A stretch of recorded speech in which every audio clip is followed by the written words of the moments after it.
I did it. I pressed go live button. And here I am again doing another podcast. And so we're doing this. This is going down today. I cannot wait another day. You guys have been on my mind, and doing this has been on my mind. I just don't know what else I can do besides getting it off my chest and be able to come and talk to you. I'm David Pearson. Today, we are going to be discussing my broken commitment to you, lying to yourself, and the issue with COVID and my local school board, which my wife and I watched last night. This, possibly more. Welcome to In the Pursuit. Let's go ahead and get started.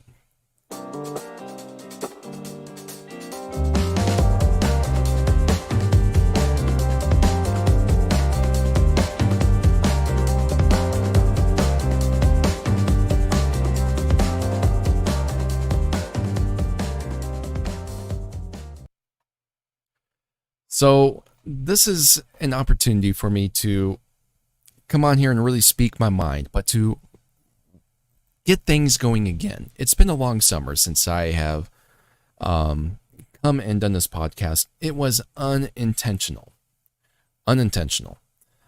I have been meaning to come back on here to really discuss with you guys more about the facts of my life.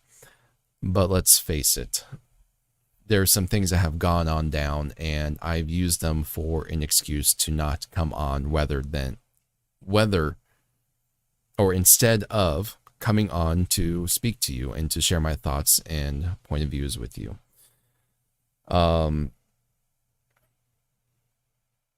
Really, this is called In the Pursuit because I am in the pursuit to be better. I am in the pursuit to not only be better, but to even share information to help you become better.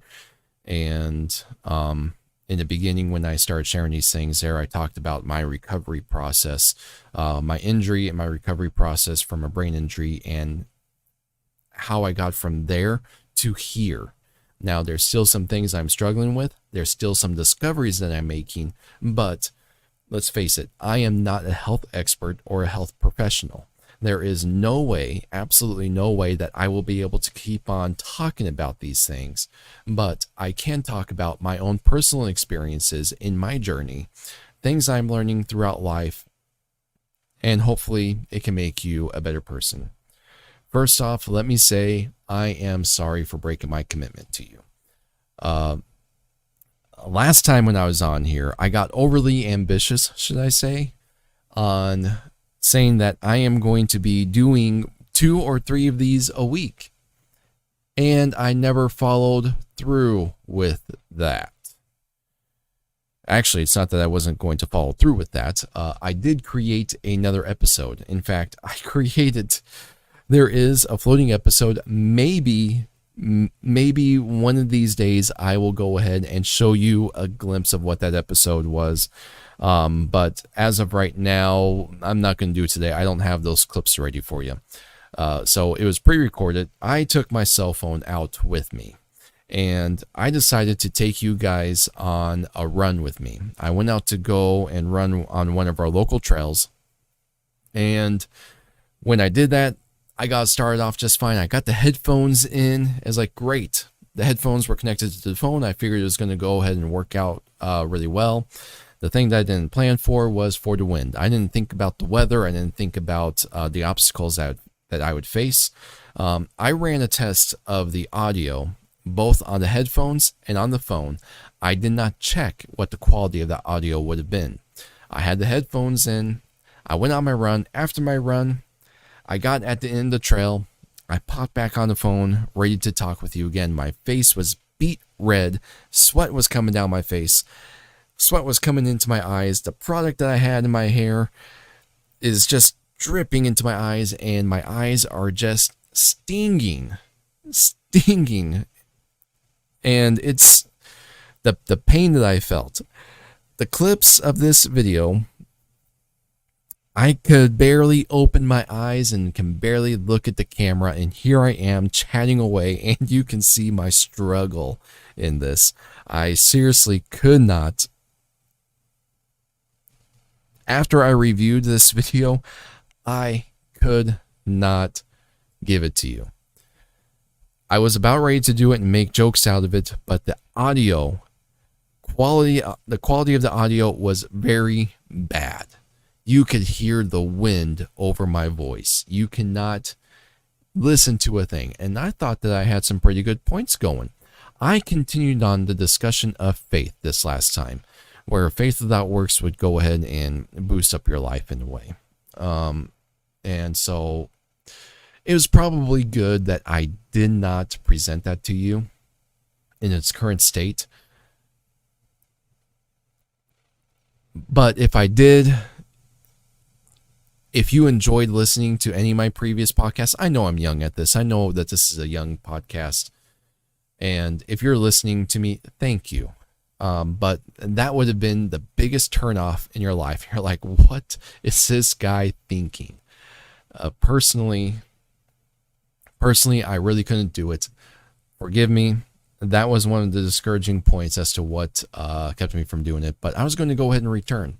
Now, let's talk about that audio right there. I told you that I tested the audio with both the headset microphone, which had noise cancellation in it, and I figured it was going to cut through the wind. No. And I tested it with just the audio of my cell phone alone in the same winding conditions. And guess what came through clearly when I went back and actually reviewed it? The phone. You could hear my voice crystal clear with the wind hitting my face and coming through the mic. The phone actually canceled out the noise like it was supposed to. The headphones did not. The headphones were lousy. And full credit goes to Apple Pods. They work great in other situations. At this point in time, sorry Apple, they sucked at that time. Anyways, so we got that. After that incident happened, I went back to my CrossFit class. I attended it nearly daily, and I still attend it nearly daily, 5 days a week at minimum. Every once in a while, I'll attend a 4-day a week, but I try to figure something else out. But not long after that, that attempted podcast and my own self-humiliation through that, and just tell myself I couldn't bring myself to terms to share that with you. I went to CrossFit, and when I went to CrossFit on this day, I kept on hearing the inner voice tell me, you need to take it easy today.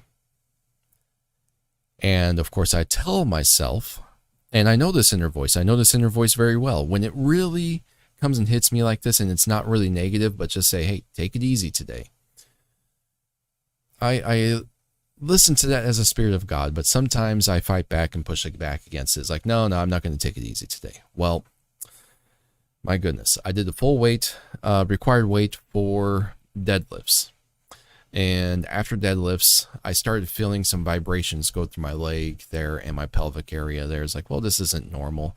It's like, I figured I'm probably going to be feeling some muscle aches and soreness in my abdominal area, in my abs. All right. And so I figured that as much. The next one is we had to do some toes to touching the ring. So we grabbed some rings hanging up high in the sky, and here I am, nearly 40 years old. I kick my feet up, touching the rings, which is actually very easy. And then I let go, drop down to the ground, hit both feet on the ground, and go run a few hundred meters. Come on back, repeat the same process again. We had to do a few reps of these, and the very last rep, I was on a good speed. I was actually ahead of the class on this one, but I wasn't up against the best in the class. There's one gal who was actually very good, and she can outdo me in almost anything. I was actually outdoing her. It's like, hey, I am doing this. So I let go of the rings.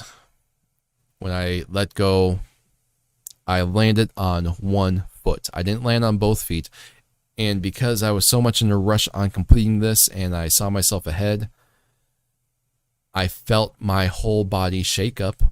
I knew I didn't land right on my leg, and I knew whatever I did, I probably messed up. I went out, completed the run anyways, came on back. I kept on thinking to myself, something is off. I really screwed up this time. I go inside, I sit down at my desk here. At the end of that exercise there, I get dressed, I get ready, I sit down at my desk, and here I am, I'm working my job. At the end of the day, I stood up and I was in excruciating pain. My whole left leg was not only shaking, but the pain was excruciating. It was so bad, I probably needed pain medications to help cope and manage this pain. I never did think as to how serious this injury was. I never think where it could have occurred.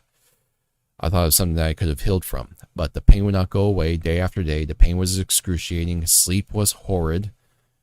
So finally I went and saw my chiropractor, and my chiropractor said like, oh, I know this injury, and treated like it was nothing, and my pain wasn't going away by seeing him. So I went to another chiropractor at an orthopedic center that I knew. It's just that the drive to get to him was far.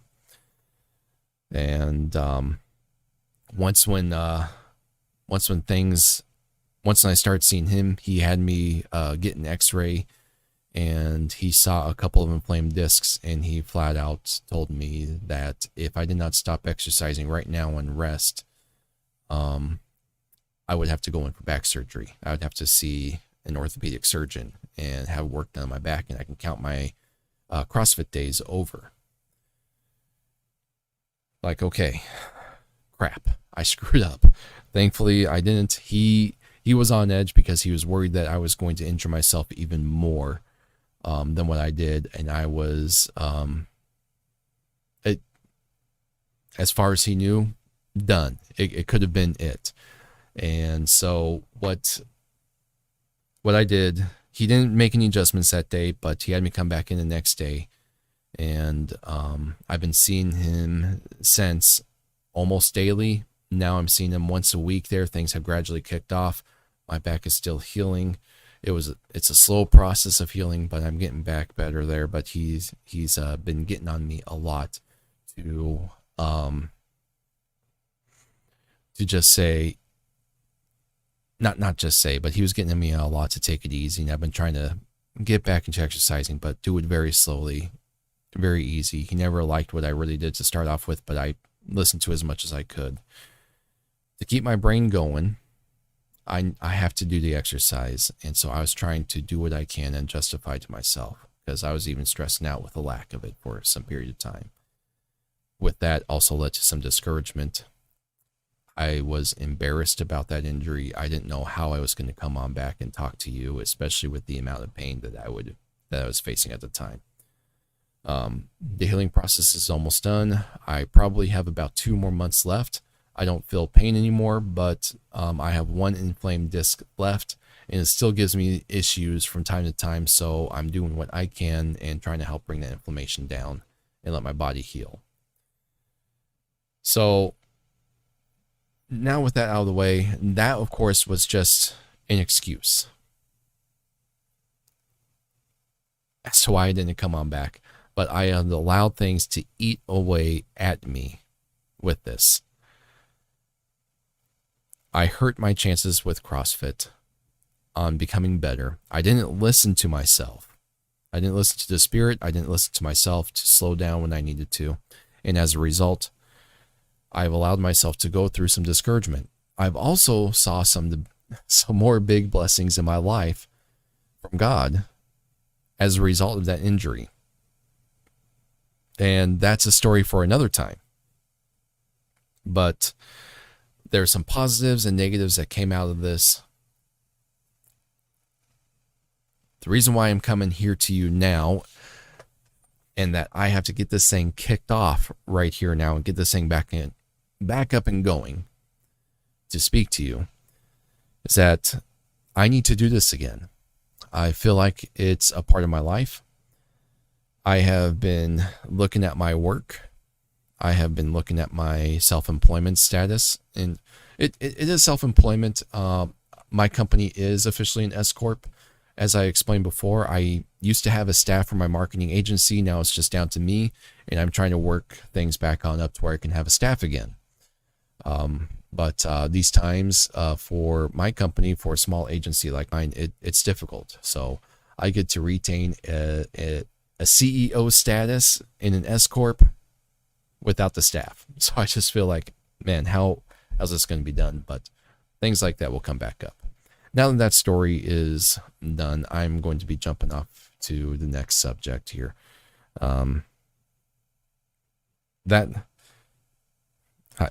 already been on the next subject. I'm sorry. My mind is a little bit scrambled. Work with me, and I will work with you. Help me to help you. This is also why I'm doing this, so I can get my words straight. So the self-discouragement thing. I have been lying to myself, saying that no one is interested in what I have to say or do. And I've been believing that. But that has been coming on stronger and louder since I had cut back drastically on my caffeine intake. I figured I needed to cut back on it because I wanted things to progress further in my health. I've done some further research and studies as to how minimal to no caffeine can actually help a thought process increase and bring down inflammation in the brain. And me with recovering this years of recovery right there, I figured like, okay, I figured to myself that I need to cut back on this or stop it in order to improve and become better. I have changed my health perspective a lot. But I have allowed myself to lie to myself, and that's also why I'm here. Pick things back on up. Now, the reality is I will not be able to do this 2 or 3 times a week. I will need to do this as my time permits. But I do have a goal to do this at minimum once a week, which means I have to change things. Faith, health, healing, hope, and some maybe current events in there too as well. We'll see how this works. I'm figuring out my language with this. And if there are things that I talk about that you find interesting, let me know. And you can let me know by going to my website at inthepursuit.com. There you can reach out to me. You can send me an email. I have my email linked up in there. I'm going to go back and double check on that here real quick, but I'm sure I do. I haven't looked at that website for a little bit. But please write me. You could write me directly at david@inthepursuit.com and let me know what you find interesting. So speaking about lying to yourself, there's a story with my son that took place, I believe it was February or March, earlier this year. We had a big winter windstorm come on through and a blizzard come on through with snow. But that snowstorm with the strong winds and my neighbor's fence, it was really bad. Watching the fence, we're watching it wobble back and forth, and my wife even watched one part of the fence fall over. My children, being at the ages that they are, they looked at it, they were very curious, and they were interested in it. And so the next day when they woke on up, they went outside to go play out in the snow, and my 5-year-old boy got so curious with it, he went to go play with that fence. Now, I was not keeping an eye on him. I was here at my desk working and serving my clients. But my son was outside, my wife was watching him, and at the end of the day, I'm upstairs in the kitchen. He comes on in the door. And he tells me about how interesting the fence is and why it's down. And I'm looking at his hands. He is not wearing gloves, and I'm looking at his hands. And the palm of his hands, his fingers up to the tips of his fingers, was all covered in splinters. Now, I looked at him and I just said, Nick, you got splinters in your hands. We need to take them out. Some of them were very tiny ones. Some of them was a little bit bigger ones. And they were sticking within his hand right there. And I didn't know how bad all of them were. Some of them looked like it got down there pretty deep. Some of them just looked like they were surface level splinters. And he just says, no, we don't need to do it. I don't want to do it. I'm afraid. I don't want to do it. I said, Nicholas, we have to do it. If we don't, you can get an infection. And we started telling him how he could lose his fingers, how he could lose his hand if we did not take care of it and get the splinters out. So we're doing it to drive a little bit of fear and see if it'll encourage him to sit down and to allow us to work on his hand to bring the splinters out. And so he's like, okay. So we're in the kitchen. I look at my oldest son and I asked him to go get me the magnifying glass off of the desk. And it's one of those with the light, big magnifying glass with a light in it to help magnify the hand so I can see the splinters. And I asked his mother to get me some tools that I could look at or that I could use to get the splinters out. And so she brought me a manicure kit. My son brought me the magnifying glass, and I'm sitting down with my 5-year-old boy. And I'm looking at his hand. And when I'm looking at underneath the magnifying glass, I see even more splinters, tiny ones, than what I could see with my own naked eye. But I am wearing glasses here. The older I'm getting, the smaller print is getting harder to read. I mean, like tiny things there. I'm not there yet. But I saw more splinters in his hands. So it was a little bit worse off. So I looked at his hand and I took one of the tweezers and I tried to go take it over to his hand to see if I can start to work on one of the splinters. And he immediately pulled back and started screaming and yelling in fear. And it's like, Nick, calm down. I didn't even touch you yet. I wasn't even near his hand. I just started bringing it on over there. And he says, okay. He brings it on back. He brings his hand back to me. And I take a look at his hand. I start bringing the tool again to his hand. And he pulls it back. I'm not even touching his hand. I didn't even touch it yet. He's like, oh, that hurts. It hurts. It hurts. I'm like, Nick, stop it. Like, you're not helping the situation. It's like, but Dad, it hurts. It's like, Nicholas, I did not touch you with the tool yet. Please calm down. You're being ridiculous. Well, I'm not thinking like a 5-year-old. I'm not thinking as to how he's thinking. Now, one of the things that I have a problem with is that I could also be short in temper. And so I was trying to bring, and also trying to think like a dad, trying to be tough. I got a little bit mean. I slapped my hand on the table and I said, stop it. This is ridiculous. Give me your hand right now. Well, I didn't say it that nice. I yelled it at him. And it did not help the situation. He was freaking out even more. I had to take a step back for a moment. And I said, God, I need your help. You know how my temper is. But I need to be able to speak to my son in a way that he will understand. And I need help for him to calm down. Help me speak to my son and help this situation calm down and help him understand. So I took a moment, sat there to think, and it's just like my brain was unlocked. And clarity came to my mind. I looked at Nick and I said, Nicholas, did you know that your brain lies to you? And he looked at me.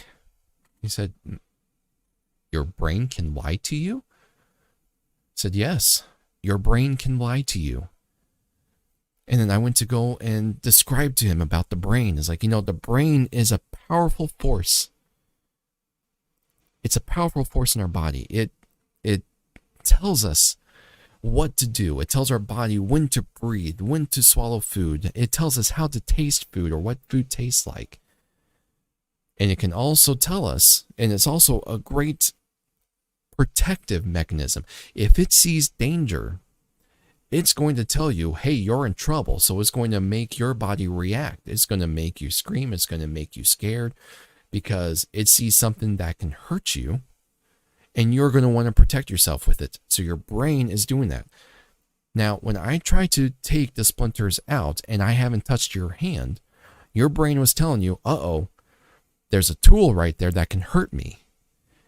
And because that tool can hurt me, you need to move back. You need to be scared. You need to protect that hand because that tool can hurt me.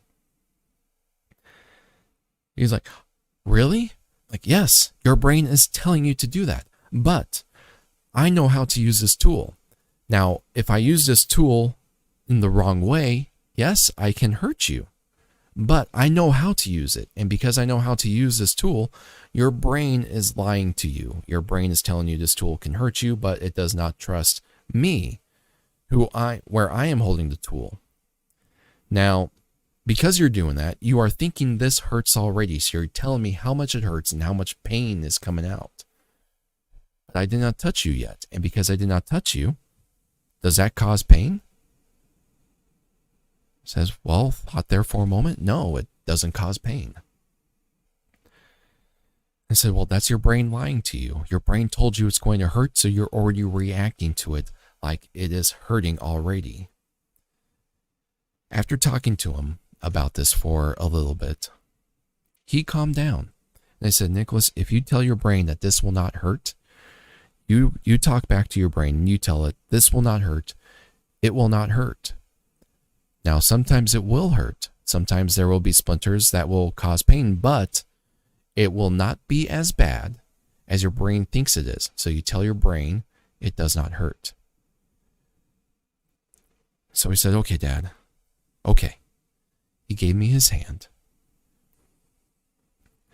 And when he gave me his hand, I put it underneath the magnifying glass.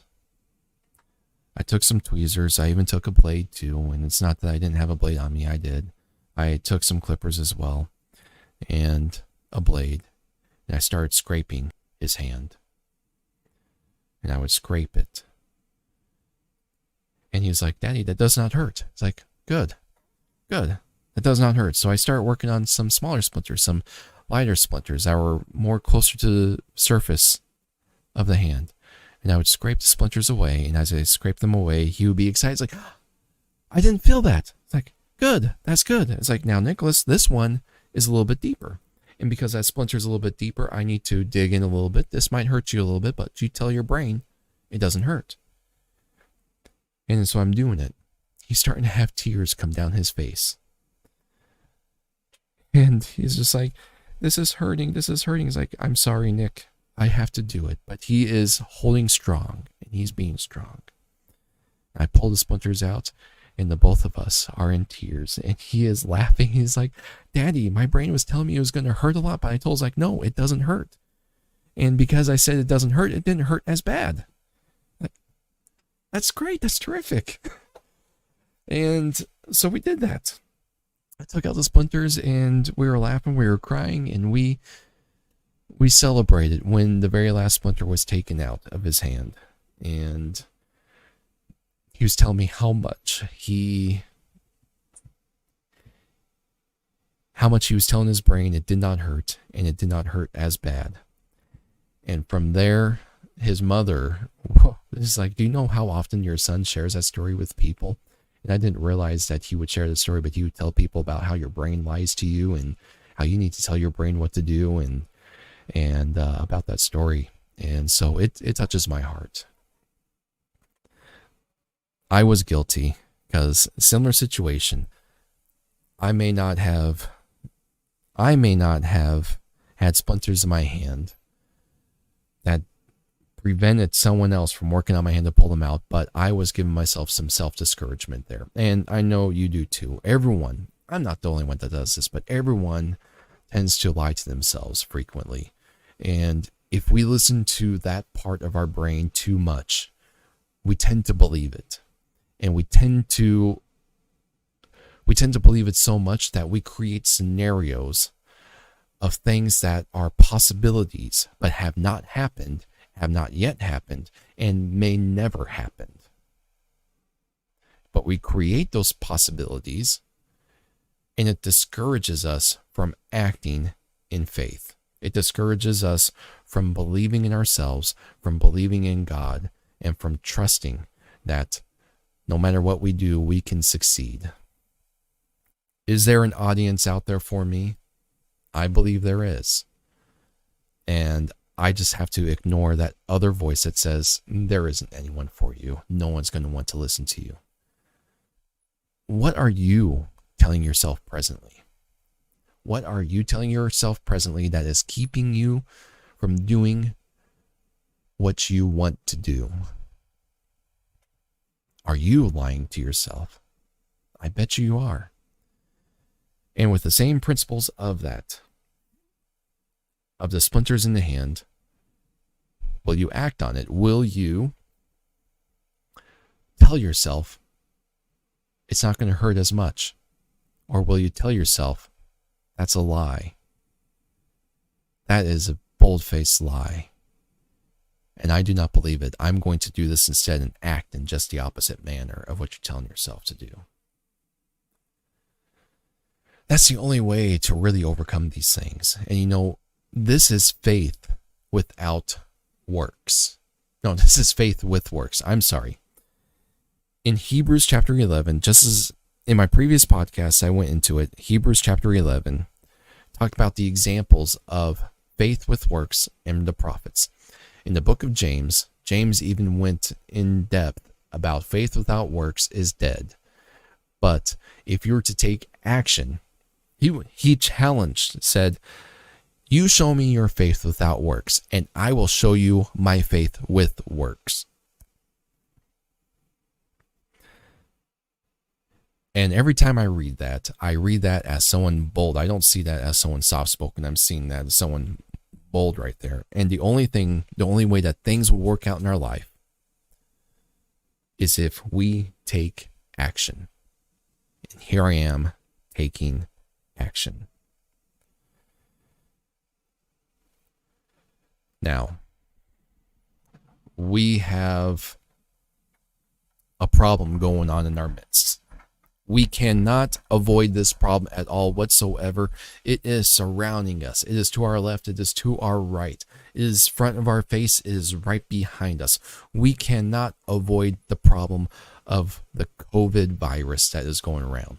Now, this is one of those words that I told myself that I would never speak of on YouTube or Facebook or on a live broadcast. But you know what? How can I not address this thing?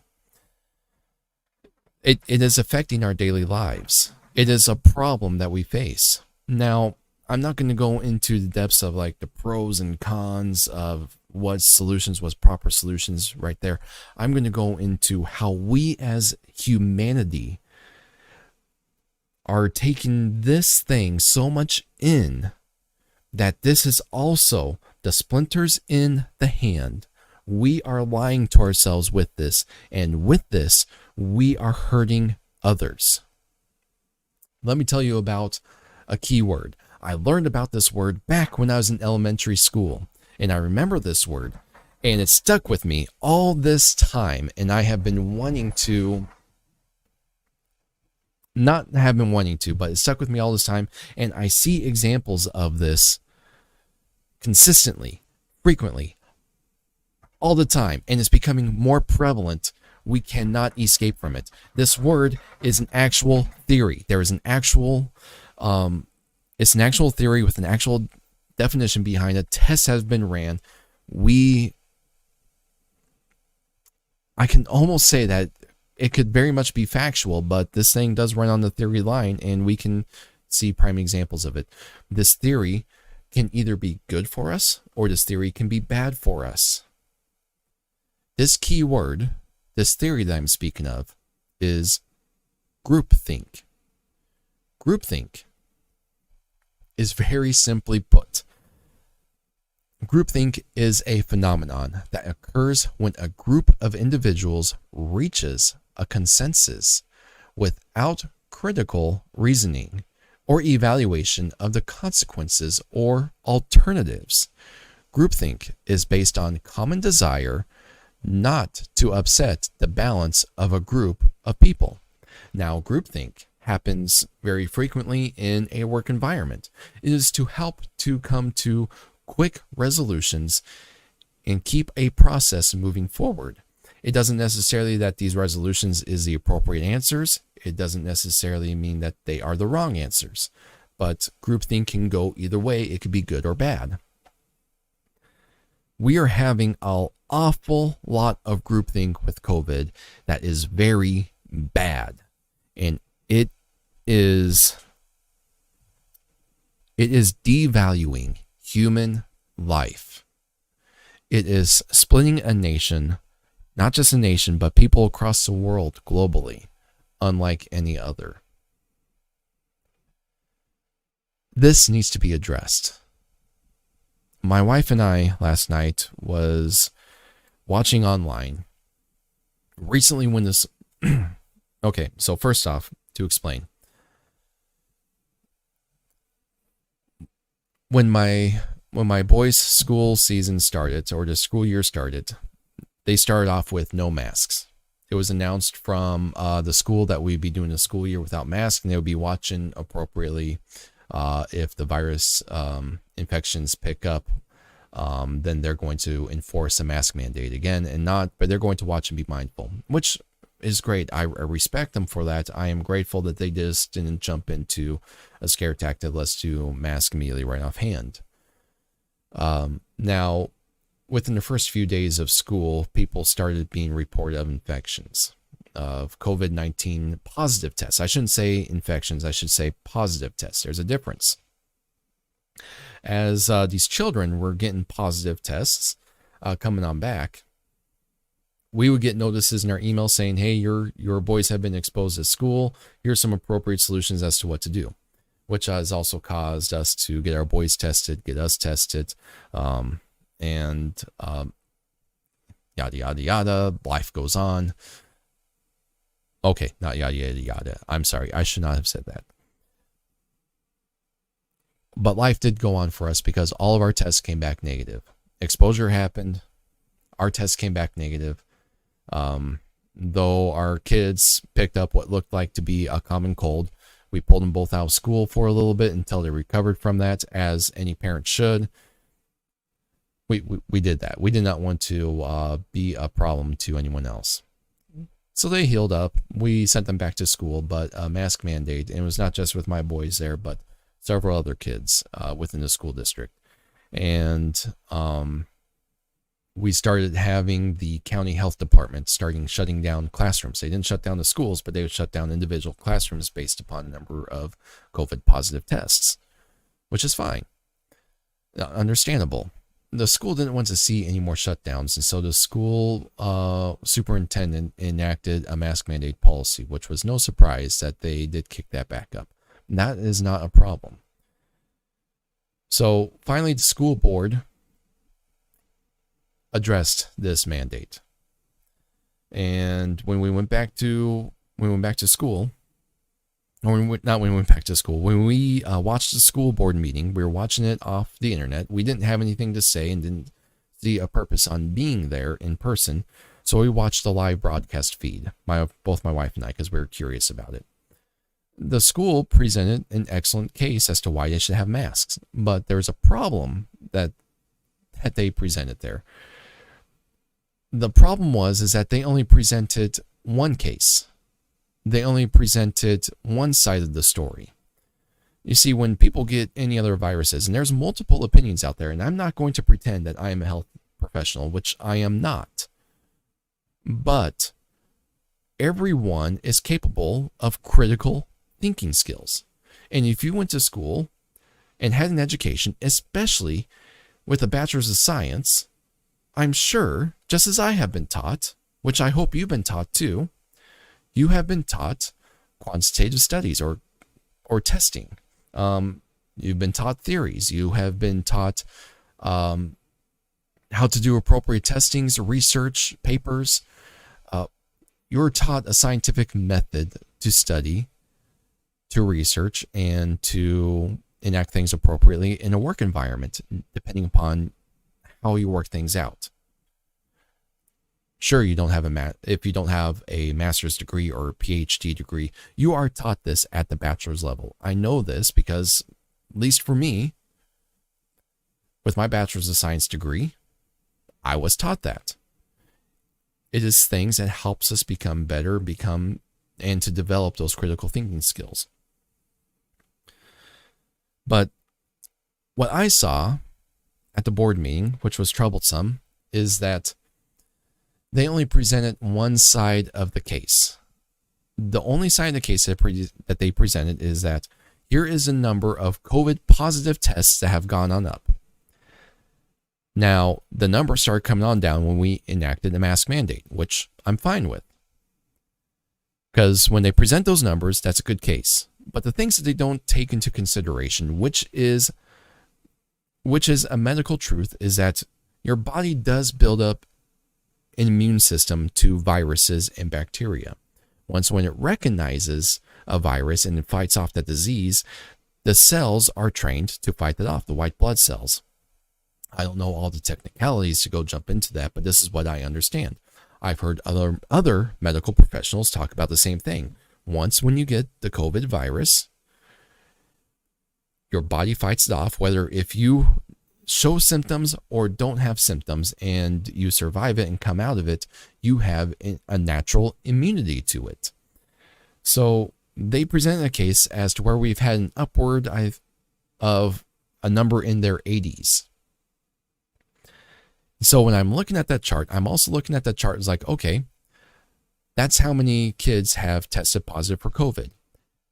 I'm also looking at how many kids have been immune. How many of those kids have died from it, which there is not one reported case of death. There's reported cases of recoveries. How many of those kids have been hospitalized? How many of those kids have stayed home due to cold symptoms or maybe flu symptoms? We could look at a number of other cases in there. Well, because of those numbers that they present alone, and they did not discuss any other part of the charts, but just the one chart, COVID cases go up without mask. COVID cases were coming down without or with masks. Everyone in the group or in the school board came to a quick consensus equally abroad that everyone needs to wear masks. They presented their case and they said, this is why we need to have masks and we're going to stick to it. They did this before they heard from the community. They didn't vote on the measures yet, but they already said that this was going to be done, each and every one of them. Now, when the community went on up, we had the community that was both in support of the school board members. We had people who were emotionally invested in this and share their emotions behind the podium, which we can see this in any state. And then we also have seen people, and we also seen legitimate people who have suffered complications from wearing masks, who are having educational problems because of either speech impairment or learning disabilities of some kind, and parents that are actually concerned about the learning abilities of the students here. So we are looking at beyond just health reasonings. They were presenting legitimate cases. One young lady who is still active in sports in high school shared her concerns because she was diagnosed with exercise-induced anaphylaxis or exercise-induced asthma. When I was a teenager, I was diagnosed with exercise-induced anaphylaxis. But yeah, hers is exercise-induced asthma. And so every time she requires more oxygen. She notices that she lacks in the ability to do sports. She has more reactions, even though she doesn't have to wear a mask doing sports. Just wearing a mask throughout the day takes in less oxygen to her body. She has health complications while performing sports. And she coughs, she sneezes a lot. She was describing different complications. She would get really tired a lot more than normal. So she's expressing that. And she was very respectful too. There was a father, last example on this, there's a father who has 2 adopted children from China. One girl who we adopted a few years ago was going through the learning system from kindergarten on up just fine. And she was learning just fine, just quickly. They adopted a boy recently this last year, and also from China. And he said that this boy has the same learning capabilities as his daughter. But because he's wearing a mask, and because he's learning a new language and getting used to the English language, he's having difficulties learning the language because the mask is on all the time. And that is a great concern for him. On that his son is not going to be learning the English language appropriately, the appropriate mouth movements from watching the teacher's mouth movements on there, and not just from listening on there. And he's in speech therapy, but the speech therapist does not take off the mask. These were not the only cases that were presented. Excellent cases was presented as to why there should be some medical exemptions, and the school board has not acknowledged medical exemptions, nor has a supervisor. The supervisor did say that he would allow medical exemptions, but then yet the testimonies that we've heard, when there is medical notes from doctors to give that medical exemptions, the school and the superintendent did not honor those exemptions, and they even called him out on that, rightfully so. Well, they did not address that. And because the school board was so set in their ways, they exercised groupthink accordingly. They all voted for a mask mandate, not even with a resolution to make some adjustments for some health concerns, learning concerns of some legitimate people with some good cases. And this is not good, because they're trying to react off of numbers. They're saying, one, this will keep the classrooms open. So they're telling me that this is a financial number, and that's not for me to jump into.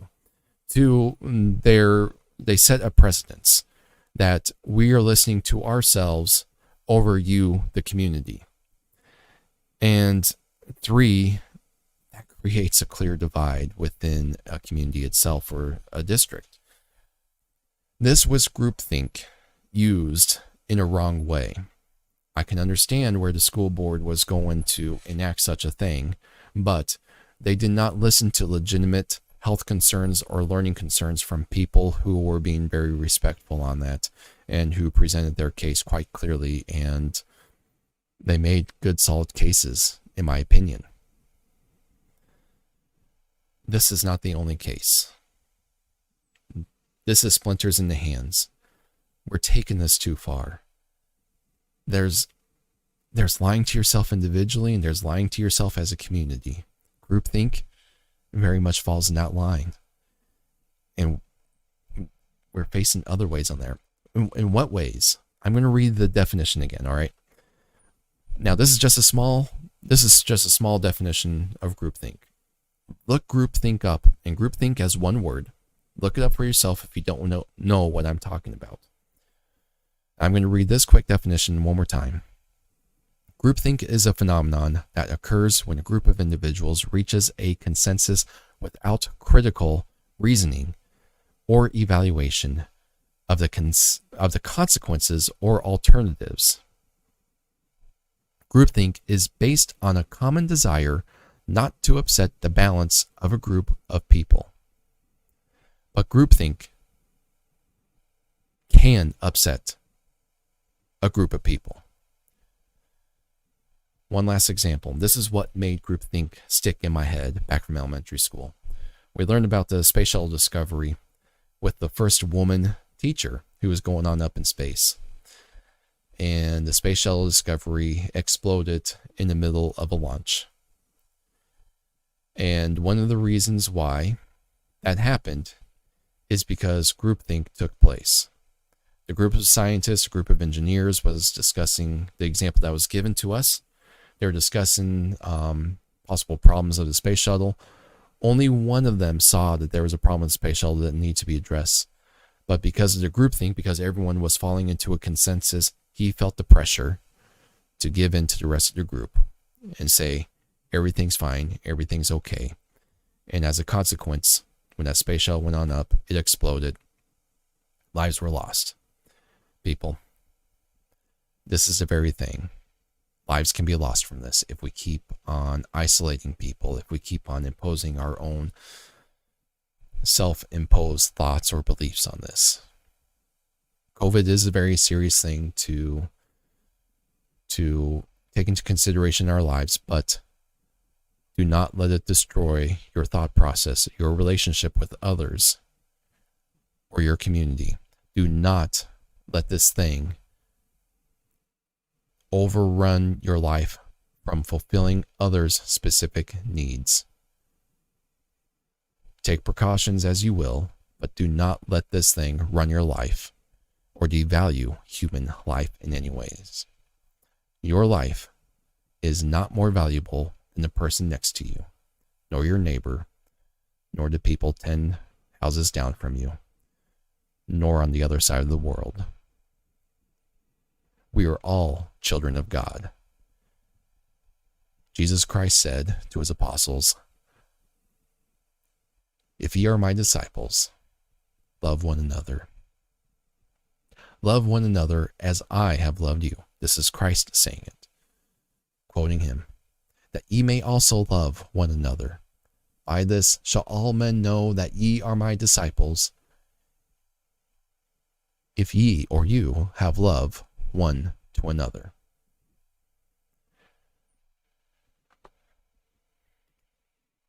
Thank you for joining me.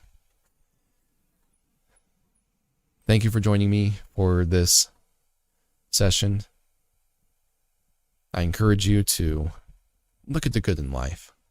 If you find yourself lying to yourself, if you find yourself lying to yourself within a group of people due to not only COVID, but maybe other situations, take a second look and stop it.